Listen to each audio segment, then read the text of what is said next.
Welcome to another exciting episode of the Business of Digital podcast, featuring your hosts, Matt Siltala and Dave Rohr. All right, everybody, thanks for joining us. This is going to be a fun one. This is the one where, the way that we're going to describe it might date Dave and I a little bit, but we're going to talk about link bait product marketing. We love the word link bait, don't we, Dave? Yes.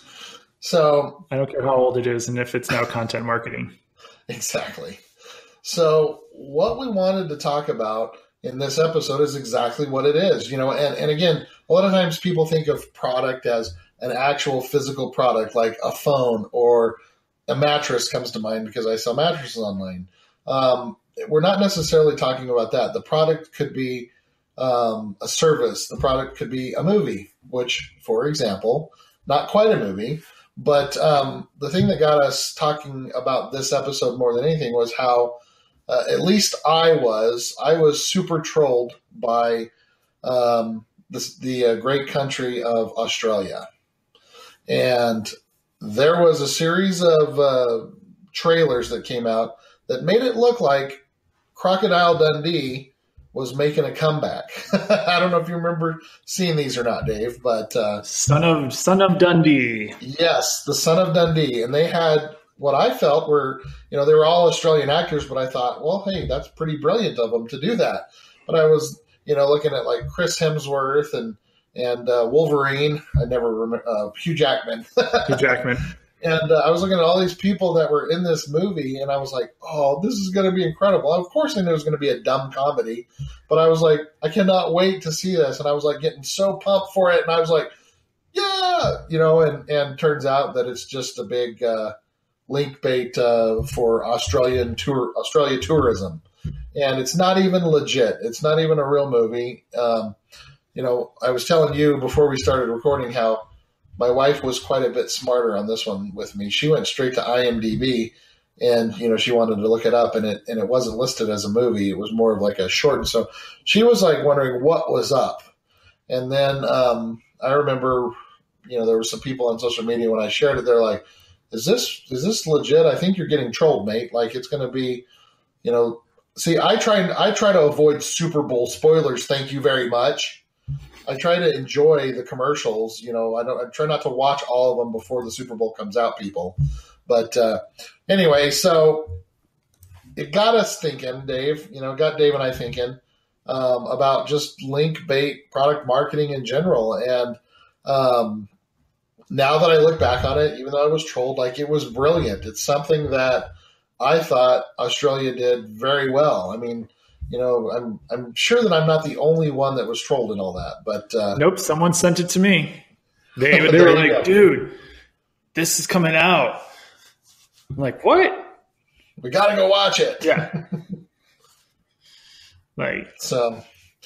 Well, I don't know if there's any other, specific examples that we want to talk about, but basically, I guess one of the best things to do would be to talk about how, at least from our perspective, or at least what we're thinking, what businesses can do to, whether, link bait on specific products or kind of jump on the bandwagon, or what's trending. One of the things that I had thought of as well with this, and I had sent you, was quite recently, it was, what was it? KFC. Oh, yeah. KFC in Europe had run out of chicken, or their supplier or whatever. Actually, no, the UK is leaving Europe. Oh, well. Okay. Well, they're trying to.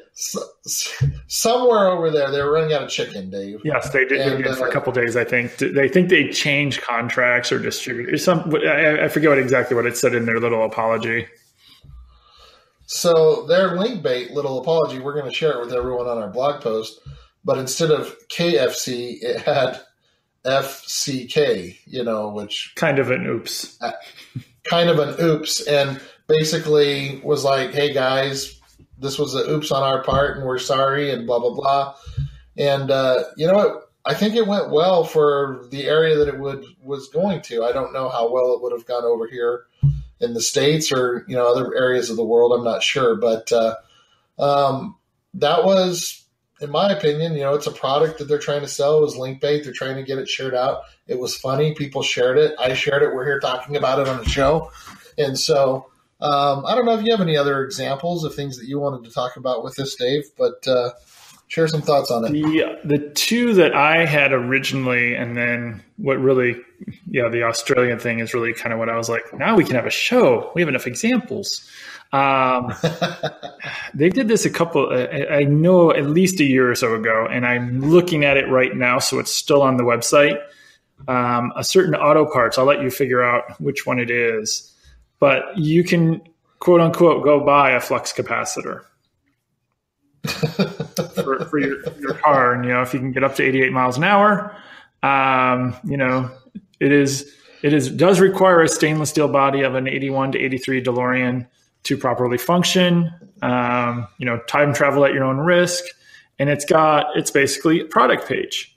So they have this product page on their website, kind of a hidden thing that you can find when you're looking for it. They sell auto parts. This is an auto part. It makes sense. Also, I'm sure if I was to go and look in some tools, it's gotten a bunch of links over the years. I don't even know how long it's been up. Sure. And it's just kind of one of those hidden little Easter egg things. And then the other, not so much of an Easter egg thing that I really tried to buy last year was an actual product, not a, imaginary one, was Adidas.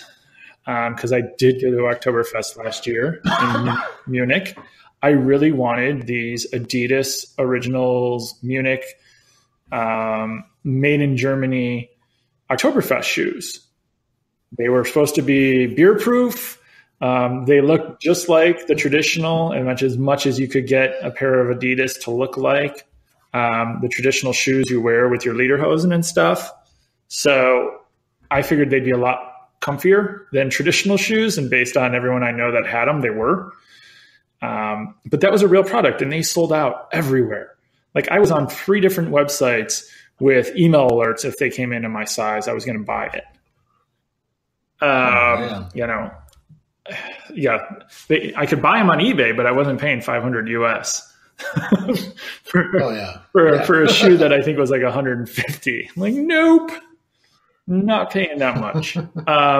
But it was a real product. Unlike, the Son of Dundee and unlike the flux capacitor, it was a real product that you could buy. But at the same time, they combined multiple things and tied into and kind of got their product out there. And it sold out instantly. It was going to sell out probably anyway, especially with just the shoe people out there.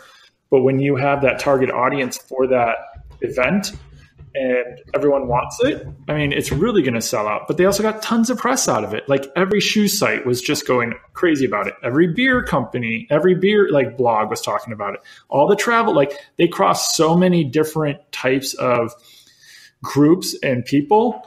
All of them buy shoes, whether they buy Adidas or not, but they all knew about that shoe.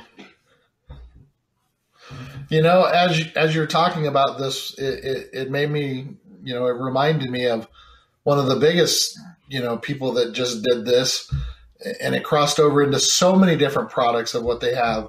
And when I say it, you're going to be like, oh yeah, duh. But Tesla and SpaceX and, what was recently done.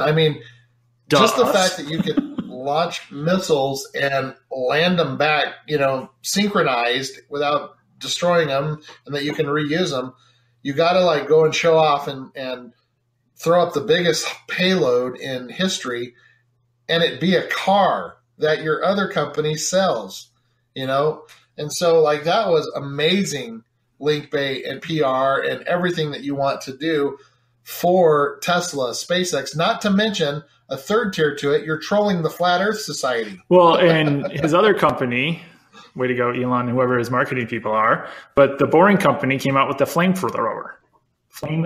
Blah. Yeah. Where people were buying. And then they got in trouble for calling it that, so then they called it the non-flamethrower company. I mean, what amazing. I was just going to say, they're the boring company, and they got, I don't know how many people to buy $500 flamethrower. I can't talk today. Flamethrowers. And whether it's real or not, I imagine it's going to be real. I saw a demo thing, so in theory, but yeah, like just crazy over the top stuff. And like, I know some companies do it to an extent, especially like, there was a battle for a couple of years, and I think it's kind of died down between two different beer companies about who could create the most over-the-top, highest alcohol beer. And they each got so much press out of it. Wendy's, on Twitter these days gets tons of press and tons of awareness. At least, if you're in any of the social media groups that I'm in, it's always mentioned every time Wendy's trolls McDonald's about stuff. Those types of things. And it's, to me, that's all kind of product marketing, without using your product or without selling it. So it's all link bait. It's all content marketing. It's all whatever you want to call it, but it's just another way to think outside the box. You can throw stuff at me for saying that. But. So we've talked quite a bit about some of these bigger companies, Wendy's, Tesla, SpaceX, Australia. What kind of suggestions would you have for the smaller? They don't have to necessarily be your mom and pop client, but the smaller non-Tesla / SpaceX budget type clients.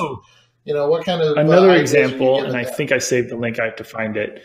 There was another example of a cake company that is known for being quite entertaining on Facebook, and they created a cake, and everyone thought it looked like a sexual thing. So, and I remember if you did look at it, it did not look like they had hoped.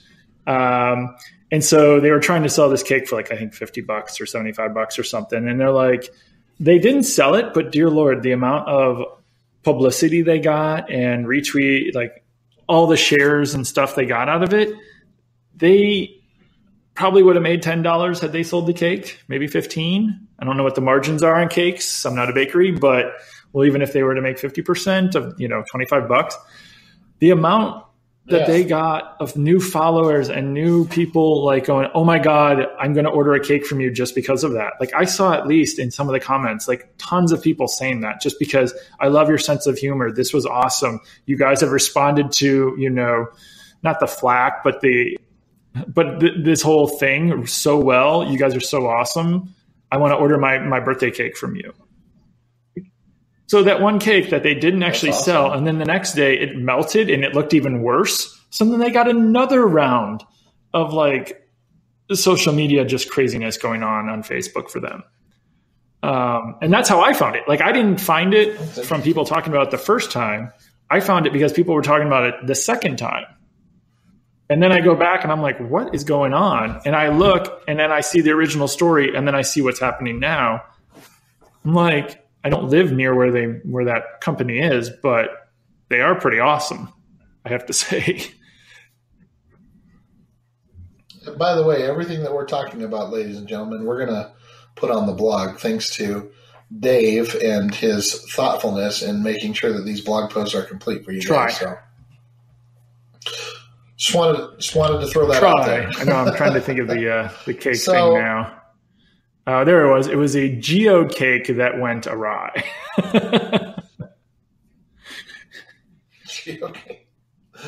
Oh man. Well, here's another thought for you, Dave. What would you say to maybe those that end up getting, that one was something that went awry, but another example that I thought of while you were talking about this, maybe some of these companies are getting the bad press for reasons that they didn't want or didn't expect to happen, or just because, generally us people have dirty minds or whatnot. Do they run with that, or do they try to deflect it? Because the example that I'm thinking of, and I'll share this with you so we could also put it on the post for everyone. But there were some pool toys that were there were some Star Wars pool toys, and there were those torpedoes, that you throw the torpedoes under the water and stuff. But of course, think about a torpedo with a Darth Vader looking head and what that could look like. And so they got a lot of mentions on social media, but probably for not the reasons that they wanted to. But again, that's all. I don't know, if that's necessarily, fits under link bait. I don't necessarily think that they were trying to get that. But what do you? I think it depends on like your brand and where you stand on such things and what your goals are. Like if you're a very religious group, probably want to try to shut that down as quickly as possible. If you're a sex toy company, good job on your product, creation. You're joining into that conversation in a hurry. If you're a local company that sells it, I think it goes back to your brand and where you sit on things. Do you have fun with it, or is it, maybe that's just a third rail for you and your brand, and you don't want to be. If it was to happen to you, you're not going to fight it, but you don't want to embrace it. I think you have to walk that line depending on what your brand is and what your morals and what you're all about, and just how you typically act on social media or just in person even. Is that something that you're really fun about? Yeah. What do you think? Yeah, no, I'm with you 100%. One of the things that I was thinking about with all of this, no matter what, is if you could figure out a way to get, and again, this is going back to my question or thoughts on how does a smaller business that has a smaller budget do this? The point here, I think, what we're getting at is in any way that you could get people to engage with the brand, to have fun with the brand, to be a part of the community, to help build up that community, have something that's shared, even if it's something as simple as, a meme contest, or, you like one of the things that I see, like one of our local, our local barbecue joint does is they'll put out a picture of someone in front of a plate of their barbecue. And it's a funny looking picture or whatever. And they'll say, caption this. And so, the link bait there obviously is, the person, they'll say something like the person that wins this caption contest comes in and gets some free barbecue or whatnot. And so there is that link bait, but then they're also having people create all that content for them. And that's something that's simple. They're not having to spend hundreds of thousands of dollars to do something like that. And so that's my point here in this, like, especially for a lot of the people that are listening to us, how can they get involved and what are some of the things that they can do? And that's where I'm going with this. Like, however you can get yourself involved with the community of people, whether it be on Twitter, whether it be on Facebook within groups, whether it be on your Instagram feed, figure out some way to get them involved in talking about you, sharing your product. Even if you're having a giveaway, a $10 mill, if you get 1,000 interactions from it, I'll give a $10 mill away every day to have that kind of interaction. You know what I mean, Dave? So those are just some of my final thoughts. The one theme that when you look at every example that we thought of, and especially when we only had 3 or 4 to start with, and we just keep thinking of more as you walk through, is they always tied 2 things together. So think of whatever your service or your products are, and think about a different group that would make sense to go along with it. I saw a talk the other day where Larry Kim was talking about like 7 PPC hacks. And one of those was, you look at different audiences. And for him, it was, they were trying to sell some PPC tool and they looked at Game of Thrones. And so they combined all of the ad copy and all of the messaging to talk to a Game of Thrones fan. The Adidas combined their shoes with Oktoberfest. Australia combined their idea of selling, tourism with a movie. Every one of these kind of combines 2 different things. Sometimes they didn't mean to, but they do. And so think about your products and your services and other groups that might be interested. I think that's kind of how you you get that. Well, well, I like that you brought that and you tied that together because, I had one more final thought, I guess, before I'll end this. But think about like some of the motion pictures that you're starting to see advertise. A lot of them are starting to tie it in with brands. Like I saw one the other day. I can't remember the movie, but it was a BMW commercial because I guess there's BMWs in the movie. And so I'm starting to see a lot more of that. I even saw one, and I'll talk about, my competitors, but Purple Mattress was in that movie Coco somehow. And, I'm starting to see a lot more of those tie-ins. And so it goes to what you're saying. Figure out my ways 4-year-old, to make those tie-ins happen. The first time he saw the bananas and the little minions on it, he was like, Mimi's. 2 years ago. And I was like, yeah, the Mimi's eat bananas. You want one? Yeah. All right, cool. Yeah. Let's get some bananas today. So, they just tied two things together. Yep. So there you go. Yep, that's it. Go. Awesome.